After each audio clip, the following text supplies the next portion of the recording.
কে মায়ের ফুলের পাত্র ভেঙেছে? তাহলে তুমি কি আন্দাজ করতে পারো কে মায়ের ফুলের পাত্র ভেঙেছে? যত দ্রুত সম্ভব কমেন্টে তোমার উত্তর লিখে দাও, আমি ভিডিও শেষে উত্তরটি বলে দেব। দ্বিতীয় ধাঁধা, এই ওয়ার্ডগুলির মধ্যে ও ওয়ার্ড খুঁজে বার করো।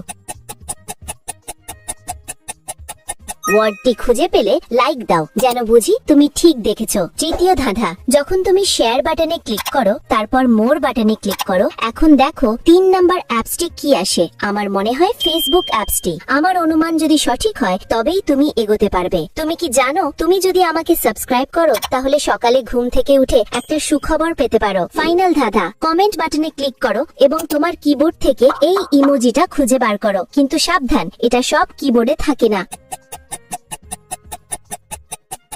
তুমি কি খুঁজে পেয়েছো? উত্তর, দ্বিতীয় কন্যার হাত আঘাতপ্রাপ্ত, যা নির্দেশ করে সে ভাঙার সময় কাছে ছিল। সে মায়ের পাত্র ভেঙেছে।